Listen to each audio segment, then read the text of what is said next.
Ladies and gentlemen, the tribal chief has returned. WWE SummerSlam in my hometown of Cleveland, Ohio, Cleveland Brown Stadium has come and passed. Now, usually for these WWE review shows, obviously I go over the entire card. I give my old thoughts on what's happening, everything WWE. But today, on the season 8 finale of Brandon's World, August 6th, 2024, which again, we are always in cooperation with the one, the only Voltage Live. Welcome in. It's been a hell of a year. Before we talk WWE SummerSlam, this review is going to be a little bit of a different review than what I've done in the past. If you are watching on YouTube or if you're just an audio listener and you want to go over to the YouTube version of today's show, I will be showing pictures and videos and photos, if you will, of the events, plural, during the weekend of SummerSlam. Not only was I at SummerSlam on Saturday night, I was at Friday Night SmackDown in Cleveland. I was at the kickoff show in the parking lot outside of Rocket Mortgage Fieldhouse before SmackDown. I was also at the Agora, which we could not take pictures of. Damian Priest, the live premiere of his documentary as well. So I had a ton of fun with SummerSlam weekend with my family, my friends. It was an incredible experience, one of the best weekends of my life. With that being said, though, what I want to do today, before we get into obviously SummerSlam, is I want to actually talk about my SummerSlam experience. Because I don't know if many of you that are listening on YouTube or audio know this, but I do have a physical disability. I have cerebral palsy, which is why I do find it so funny when, I see comments on here, occasionally that somebody says, this guy doesn't know what he's talking about. He sounds like a retard. Is he disabled? And the answer is yes. Uh, so background here when it comes to SummerSlam. Previously, I had bought non-ADA SummerSlam tickets because I just wanted to get whatever tickets I could, and at some point I knew I wanted to exchange them for ADA seats. So about 2 weeks before the event, I called the Brown Stadium and asked them what they could do for me in terms of ADA seats. And a nice representative from the ticket sales office had said that they have ADA seats, the field level, for the same price that I bought my original tickets for, but it could also include food, drink, beer, wine, as well as a parking pass. And I thought, oh, this is too good to be true. I'm going to take the offer, which I did. Now, again, Friday night, everything went swimmingly. From the Agora to being in Tower City, I bought a lot of cool merch from Friday Night SmackDown to the kickoff show. Friday night was an incredible experience. Saturday, we drive down to Cleveland Brown Stadium. We are near the stadium at about 5 o'clock. We go to pull into the West Third Lot in downtown Cleveland, which is where our parking pass was located, and that lot had been blocked off by the city. And unfortunately, there was no way to get around it. We had to pull into another lot and pay for parking because my parking pass did not work in any other lot. So thank God we pulled into a lot instead of a garage because it would have taken us 3 hours to get out. People were so stuck in the garage by 2 a.m. If you've ever been to Cleveland, Ohio, which side note, I met a lot of people from Atlanta, from Nashville, from California, even from overseas in London during this weekend. It was very cool to see a lot of people dressed up in LA Knight. Yeah, or Rhea Ripley, or Roman Reigns, or CM Punk, or Drew McIntyre, or Seth Rollins, or Macho Man Randy Savage, or whoever. It was really cool to be in that experience over the weekend. But we finally pull into the stadium. We get out of the car. We walk over. At this point, it's probably about 5:45, maybe 6 o'clock. Um, we go to the instructions of where it says our seats are. We take the Southwest elevator downstairs, and a man down there told us that we cannot be escorted to the field level. So we had to go back up to 136. We got up to 136. They told us we had to go back down to where we were supposed to be escorted. So again, we had to walk all the way back around the stadium. And the other thing is, where all this was at was right where the SummerSlam merchandise store was inside the stadium. Everybody was stopped. Nobody was moving. Nobody could know where their seats were. Security was doing a really bad job. It was a nightmare. Um, so we go back down to the escort level. At this point, by the way, I meet up with fellow NXT play-by-play commentator Vic Joseph. We take a photo. Again, you'll see this at the end of the recap.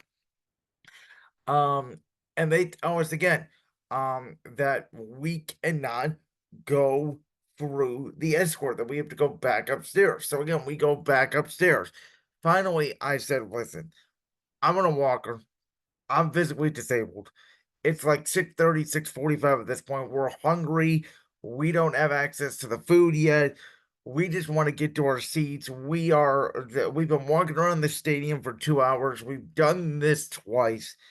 It was a complete disaster. Finally, we got a supervisor, and the supervisor took us back downstairs to the field level. We go through the field side, but before we do that, they wanted to take us another way around the stadium because in order to get to the field, you have to go downstairs. And obviously, with me in a walker and a wheelchair, I can't do a lot of stairs. So the security takes us through the WWE backstage area. Yes, you heard that right. At one point, at about maybe 6:55, 5 minutes before the official kickoff of SummerSlam, I was backstage. CM Punk walked right past me. Drew McIntyre walked right past me. I saw Cody Rhodes. My brother screamed like a little girl because we saw Cody Rhodes.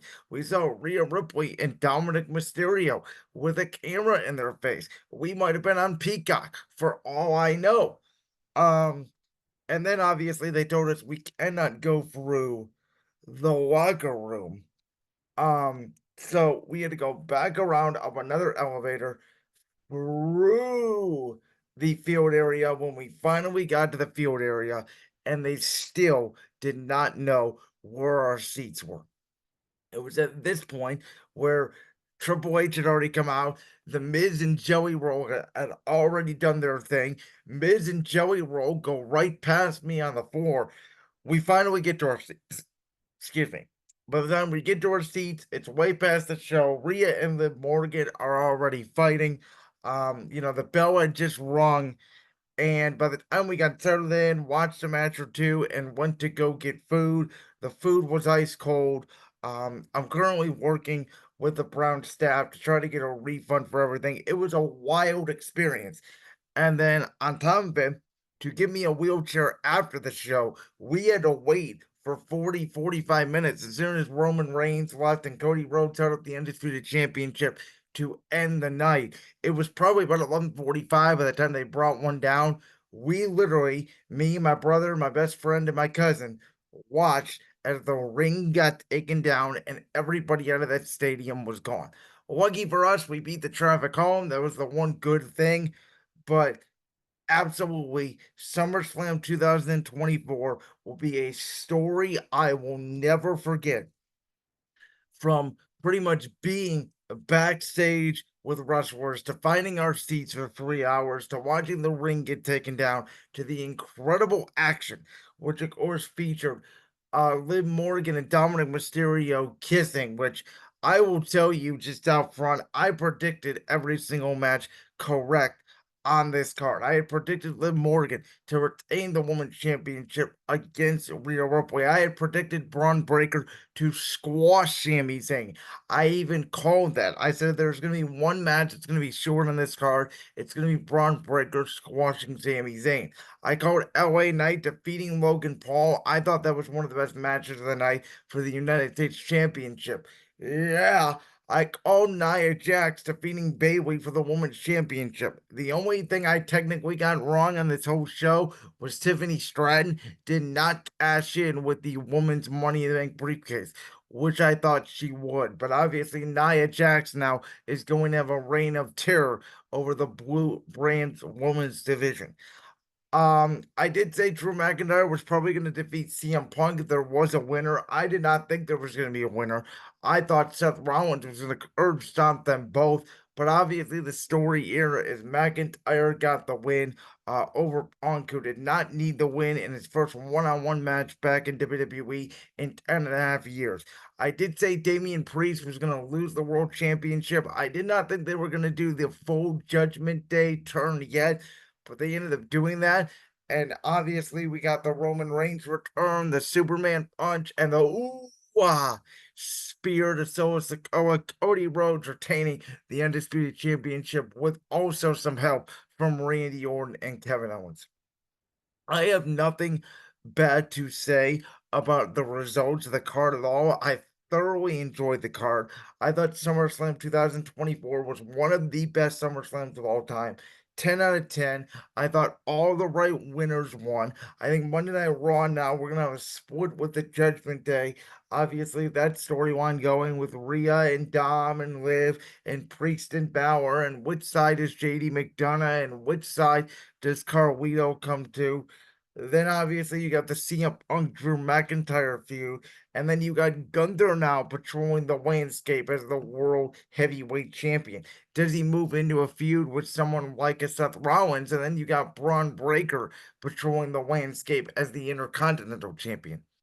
For Sami Zayn, I think he and Jey Uso are going to find a way to move over to the blue brand, which is part of the reason why Sami Zayn lost the IC championship. As now we're gonna get an old bloodline, Roman, Jay, Jimmy, Sammy versus Solo Sikoa's bloodline of Solo, the Tongaloa, and Jacob Fatu, the Samoan Werewolf, all of those guys in War Games. Again, I thought Friday Night SmackDown was incredible. One of the things you guys did not see on SmackDown was they did a dark match. Not only did they do Braun Strowman versus Chad Gable, which was a really good match for a dark match, but they also did Awesome Truth, Rey Mysterio, and Jey Uso versus the entire Judgment Day. And Jey Uso just kept yeeting, and we just kept saying do it over and over and over again. Jey Uso probably ended up yeeting about, I don't know, 15 to 20 times, maybe 10 minutes worth of nonstop yeeting. It was really fun. That SummerSlam crowd the night before was a really international crowd in Cleveland. I had never seen Rocket Mortgage Fieldhouse that packed to the gill for this great sport, as our new World Heavyweight Champion will say. So I think, again, I think Monday Night Raw has got the Judgment Day, Punk McIntyre, Gunther going for him. I think SmackDown now with Roman Reigns getting the generational pop. You have the Bloodline story. What will Cody Rhodes go into? I think for the first time in a while, we have WWE storylines leading into the fall where it does not feel like a punt here as we head into football season. But I wanted to, after the experience I had at SummerSlam, I wanted to change this review today for more of a match by match review, like I usually do, because again, it was really hard. Your experience in the stadium is different from your experience watching at home. I thought every match delivered. I was over the moon with the show. And obviously, the incredible up and down experience I had over the entire day on Saturday. I was gone Friday morning from 10 a.m. to midnight, and then obviously Saturday all day from about 4 p.m. by the time I got in the car to after midnight. Two incredible days. I'm still tired today, but I would not change it for the world. I want to thank my brother Billy. I want to thank my best friend Andrew, who's been on this podcast. I want to thank my cousin Derek, everybody for joining me. I met up with Jalen Sandvik and Austin Arnold, who have been on this podcast before. I met up with them over the weekend as well at SmackDown Friday night. So really cool to see some of my friends there and know that a lot of people. I'm going to talk to Josh Unger tonight on Championship Rings about the experience. It was absolutely incredible. I want to thank WWE for showing out. When WWE comes to a city, they're not lying when they say they take it over. It was absolutely insanity, and I was blessed to be a part of SummerSlam 2024 from Cleveland, Ohio. Without further ado, if you are watching on video, here are some photos, videos of my weekend.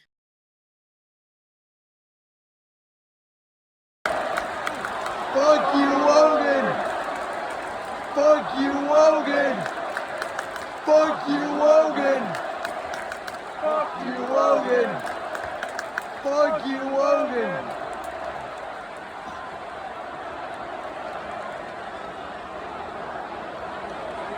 Oh!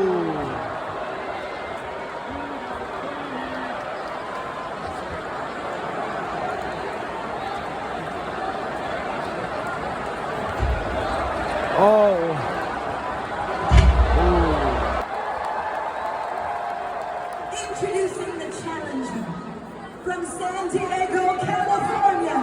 She is the 2024 Queen of Champs!